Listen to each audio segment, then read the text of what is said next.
Hello everybody, and welcome to a very frigid winter's day in Wistful Vistas, suburban San Diego, California. Very frigid, I say, because it's 54 degrees. Now, don't make fun of us. We're Californians and sensitive to things like heat and cold. That's cold for us. In fact, it was as low as 39 degrees yesterday evening, and I think that'd be cold in almost any self-respecting location. But the purpose of this video, other than just a weather report for our friends around the world, is to bring you up to date on the helmet mounting situation for the GoPro camera. Last time I showed you a couple of things that I used on my Bell helmet with the transition shields.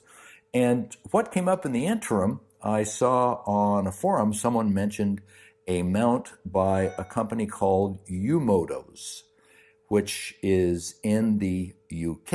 I don't know if there's a connection between UMOTOS and UK, but they're in the UK, and they make an arm. See if I can get a kind of a contrast here for you to be able to see it. Sorry, the lighting's not the best today with the background, but they make an arm that has some articulation and adjustability for the GoPro mount, and it's just perfect to locate this on the front of a helmet. So I really like the fact that you can move this in or out and get it close to a centered position, and it takes the entire works and puts it really in line with the motorcycle riders or vloggers' point of view. Again, looking for an immersive and shared riding experience. It attaches to a normal, this one says slick, but it would attach to a normal GoPro type mount, which is very nice. It attaches to all manner of them. I did use that ball joint mount in the past, but the ball joint mount sticks up a little bit higher, and all this already begins to overweight the helmet. Sticks up a little bit higher than a normal type mount and puts it further out in front of you. So, oh gosh, I hope this comes out. So I prefer to use the lower profile mounts. After all, it's on the front of a motorcycle helmet heading through a typhoon created of your own accord. And what you do is use the hex screws, sorry, not hex screws, but Allen screws attached, and it's a 4mm Allen. Do you call them Allens in the rest of the world? That's what we do. I don't know who Allen was, but it must have been a nice guy. The other thing that I've done is I changed the mounting adhesive that I used from the super glue type, which is the Ultra Gel, called the Super Glue Ultra Gel.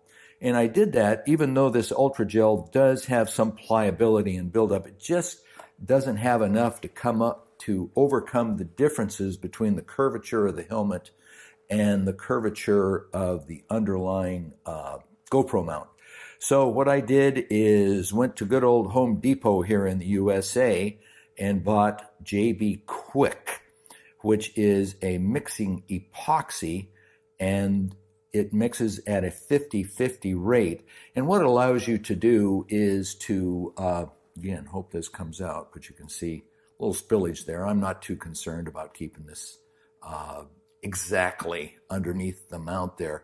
But what this does, it allows you to fill up that space between the underlying mount and the curvature of the helmet, which is one of the issues that you'll face when you mount a camera on the front. You don't want a big gap sticking there because that's a whole section that has no adhesive underneath it.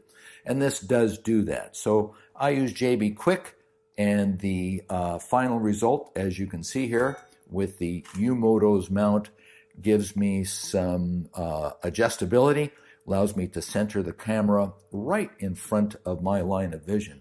So recommend this. If you have a comment, leave it below and I will try to answer. I'll look for the web location on UMOTOS and see if I can't publish that so you can link up.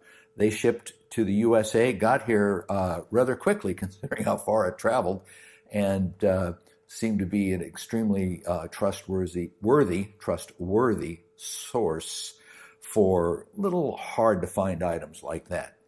Okay, signing off from a cold San Diego, California, and wishing you all well. Ride safe, be good.